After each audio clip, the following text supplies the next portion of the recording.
Alright guys, welcome back to Dragon Army Airsoft. I'm Copperhead and this is my old Hero 3. I've had it for several years and been using it since the beginning of the channel to film all the gameplay, and it looks like it's gone through a beating and everything. But today, I'd like to introduce you to my new GoPro of 2021, the Hero 8. And I thought I'd give you some of my thoughts today on this camera. And also, a while back we bought Runcam Lite. This is the Runcam Lite. And I thought I'd give you a few of my thoughts on this too. Not too many good things to say about it. So stay tuned. Let's get right into the video. I hope my car doesn't blow up.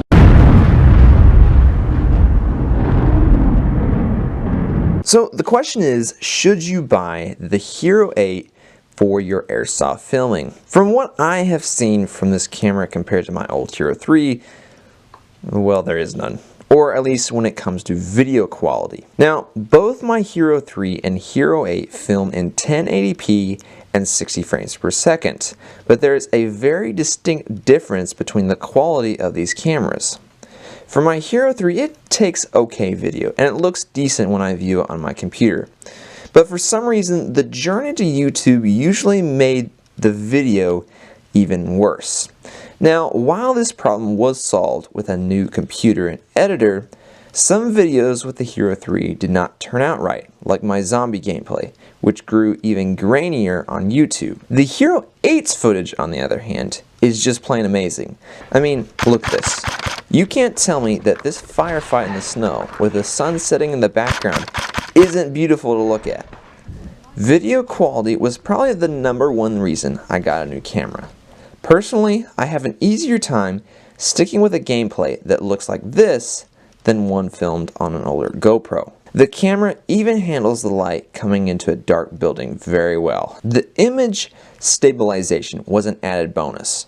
When I took it with me on a short hike, the video stayed nice and steady, even when the camera was jumping up and down. I definitely could have used this when doing all that running as a zombie. And the camera also picks up the audio really well, considering it is in a waterproof case.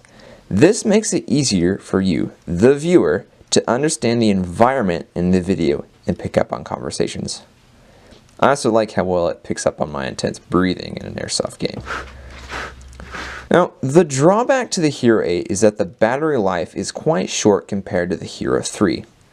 I have to carefully monitor the charge level of the battery and replace it when need be. Most YouTubers address this problem by drilling holes in the sides of their GoPro cases to attach USB cables leading to a larger battery.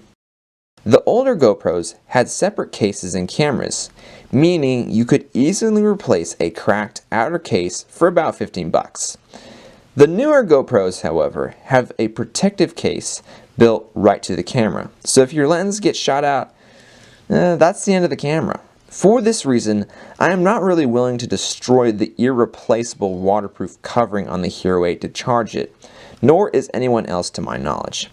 I know Silo has used the new Hero 9 and come to the same conclusion. Either way, the image stabilization and high quality footage of the Hero 8 is what I'm going to stick with, though you may see a Hero 3 or Hero 3 Plus on this channel. Guys, tell me what you think on the Hero 8, and would you rather see Hero 8 footage or the older footage?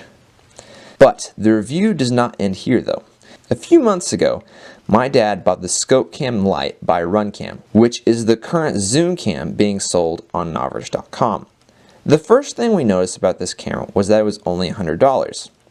I use a mid-range zoom cam from Brain Explorer for $145. So the Novrich scope cam is obviously the better choice for YouTubers on a budget. Or is it? Getting the camera, we instantly realize why it's called Lite, the camera being made of what feels like rather cheap plastic. Now, while this is nice for keeping weight down, it makes us rather angry with what happened next. When we tried putting it on a rail, the rail mount snapped off. Yeah, it snapped off. That is why it is duct taped to the SSG10 in our SSG24, versus SSG10 video. Thankfully, my dad fixed the problem, but really, that should not have happened. Filming seemed okay when we first used it, but after that versus video, the camera just would not record any video. It would say it had been filming, but when we accessed the camera, it would have no video. We've given it several tries, but personally, I think this combined with the cheap construction really does not make for a good camera. From seeing how the Lite has performed, I really think the extra $45 I paid for my zoom cam was worth it. While the video quality is only slightly better, the mid zoom cam has way better construction that feels like it is meant to take a beating. The Lite's camera mount also doesn't make any plausible sense. How are you supposed to adjust it?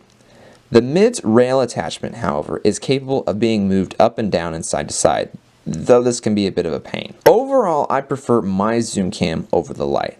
Now, apparently Fox here is supposed to be coming out with a new zoom cam, so I'm interested to see how that turns out. Also, if you guys want to see our final thoughts on the Lite zoom cam sold by Novrich, check out the Dragon Armory Airsoft Instagram page, linked below. Well, I hope you guys found this video helpful, but I would really go check out Airsoft Cam Man's and Brain Exploders channels to learn more. They are the real professionals when it comes to filming Airsoft gameplays. All the cameras we discussed are linked below. Hope you guys enjoyed the video. I'm Copperhead, signing out.